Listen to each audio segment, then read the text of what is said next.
ሰላም ጤና ይስጥልኝ የተከበራችሁና የተወደዳችሁ የኢትዮ ፖስት ሚዲያ ቤተሰቦች እንደምን አላችሁ እንደ ተለመደው አዳዲስና ያልተሰሙ መረጃዎችን ይዘን ወደናንተ መተናል በዚህ ሰዓት የመረጃ ጊዜ ወደናንተ ከመናደርሳቸው መረጃዎች መካከል ዋናዎቹን በቅድሚያ እንንገራችሁ ከፍተኛ የመንግስት ባለስልጣናት በፖሊስ ቁጥጥር ስር መዋላቸውን የተመለከተውን መረጃ እናደርሳለን በሌላኛው መረጃ ደግሞ በኤርትራና በኢትዮጵያ መካከል አዲስ የጦርነት ድግስ መጀመሩ በተመለከተ የወጡ አዳዲስ መረጃዎችን እንዲሁም ሌሎች በርካታ ያልተሰሙ መረጃዎችን ወደናንተ እናደርሳለን እስከ መረጃችን ፍጻሜ አብራችሁን ቆይታችሁ መረጃዎቹን ታደምጡ ዘንድ እየጋበዝን ለቻናላችን አዲስ የሆናችሁ ደግሞ ሰብስክራይብ በማድረግ ቤተሰብ ይሁኑ ይህንን ቪዲዮ ላይክ ሼር በማድረግ ጀምሩት አሁን ወደ ዝርዝር መረጃዎቹ እናመራለን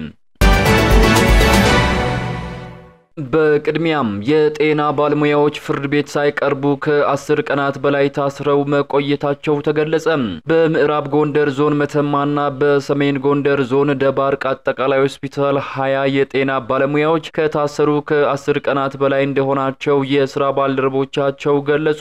የጤና ባለሙያዎቹ ፍርድ ቤት ሳይቀርቡ ከ10 ቀናት በላይ ታስረዋል ስማቸው እንዳይጠቀስ የጠየቁት በደባርቅ ሆስፒታል የሚሰሩ የሥራ ባልደረቦቻቸው እንደተናገሩት ስምንቱ የጤና ባለሙያዎቹ የታሰሩት በሀገር አቀፍ ደረጃ በሐኪሞች እየተነሳ ያለውን መሰረታዊ ጥያቄ ይዛችሁ ፊት የወጣችሁት እናንተ ናችሁ ተብለው እንደታሰሩ ተናግረዋል የሙያ አጋሮቻቸው ስራቸውን ሳያቆሙ የሀገር ሽማግሌዎችና የሃይማኖት አባቶችን በማሰባሰብ ሆስፒታሉ ስራ አለማቆሙን አሳይተው ታሳሪዎቹ እንዲፈቱ ለአካባቢው ባለስልጣናት ሽምግልና ቢልኩም ሌላ ግንኙነት አላቸው በማለት ሊለቋቸው አልቻሉም ብለዋል ተመሳሳይ በመተማ ሆስፒታል 12 ባለሙያዎች በገንዳውሃ ፖሊስ ጣቢያ ታስረው እንደሚገኙ ስማቸው እንዳይጠቀስ የጠየቁ የሥራ ባልደረቦቻቸው ገልጸዋል ባለሙያዎቹ ከታሰሩ ከ10 ቀናት በላይ የሆናቸው ሲሆን እስካሁን ፍርድ ቤት አልቀረቡም የታሰሩበት ፖሊስ ጣቢያ ጠባብ ከመሆኑ በተጨማሪ አካባቢው ላይ ያለው ከፍተኛ ሙቀት ከፍተኛ የጤና እክል እንዲገጥማቸው እንዳደረገም ገልጸዋል አንዳንድ ታሳሪዎች የስኳርና የደም ግፊት ታማሚ በመሆናቸው ሙቀቱን መቋቋም እየተሳናቸው በመሆኑ የከፋ ችግር ከመከሰቱ በፊት እንዲለቀቁም ጥሪ አቅርበዋል የአማራ ጤና ባለሙያዎች ማህበር መረጃው እንዳለው ገልጾ ጉዳዩን እየተከታተለ ስለመሆኑ ማሳውቀዋል ወደ ቀጣዩ መረጃችን ስናመራ ኢትዮጵያና ኤርትራ ዳግም ወደ ጦርነት መግባታቸው የማይቀር መሆኑ ተነገረ ከፕሪቶሪያው የሰላም ስምምነት በኋላ በተቃርኖ የቆሙት የኢሳያስ አፈወርቂው የኤርትራ መንግስትና የጠቅላይ ሚኒስትር አብይ አህመድ የኢትዮጵያ መንግስት ከፍተኛ የሆነ የፖለቲካ ውጥረት ውስጥ ገብተዋል የኤርትራና ኢትዮጵያ ውዝግብ ወደ ጦርነት ማምራቱ የማይቀር ስለመሆኑ የሰሞኑ ሁኔታዎች ሁነኛ ጠቋሚ ናቸው ሲሉ በርካታ የፖለቲካ አዋቂዎች እየገለጹ ይገኛሉ ኢሳያስ አፈወርቂ የውጭ ኃይሎች ተላላኪው ብልጽግና ለጦርነት እየተዘጋጀ ነው ሲል የከሰሰ ሲሆን በብልጽግናው መንግስት በኩል ደግሞ የቀይ ባህር አጀንዳ በኃይለኛው እየተነገረ ይገኛል በሌላ በኩል ከሰሞኑ የብልጽግና ከፍተኛ አመራሮች በተለያዩ ሀገሮች ተበትነው በዙረት ላይ ይገኛሉ ጠቅላይ ሚኒስትሩ ፈረንሳይ ሰንብተው ወደ ጣሊያን ሮም ገብተዋል ምክትል ጠቅላይ ሚኒስትሩም ወደ ደቡብ አሜሪካዊቱ ሀገር ብራዚል ሲያቀኑ የደህንነት ኃላፊውም ወደ ጎረቤት ሱዳን አምርተዋል የነዚህ ጉዞዎች ዋና ዓላማም አንድም የጦር መሳሪያ ግዢ ሁለትም አጋር የማፈላለግ ዓላማን ያነገበ ስለመሆኑ ተጠቁመዋል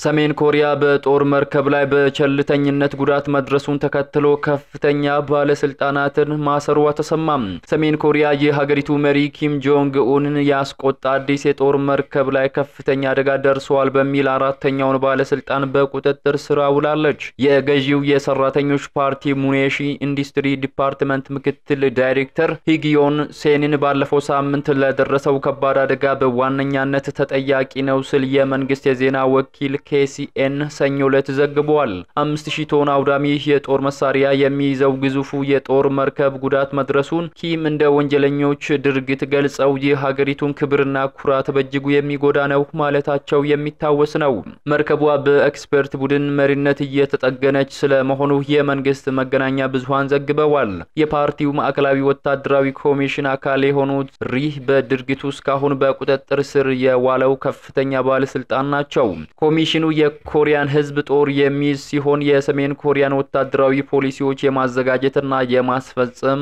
ኃላፊነትም አለበት። በሳምንቱ መጨረሻ ፒዮንግያንግ የጦር መርከቡ በተሰራበትና ማስጀመሪያው ያልተሳካለት በሰሜናዊ ቾንግጂን የመርከብ ጣቢያ ላይ 3 ባለስልጣናት በቁጥጥር ስር አውላለች። ኃላፊዎቹ ዋና መሐንዲስ፣ የግንባታ ኃላፊውና የአስተዳደር ስራ አስኪያጆች ናቸው ተብሏል። ለሰዓቱ ያዝናቸው አዳዲስ ጉዳዮች የተከታተላችሁትን ይመስሉ ነበር። እስከ ፍጻሜው አብራችሁን ስለቆያችሁ ከልብ እናመሰግናለን። ከሰዓታት በኋላ በሌሎች አዳዲስ ጉዳዮች ዳግም እስከምንገናኝ በያላችሁበት መልካሙን ሁሉ ተመኘን።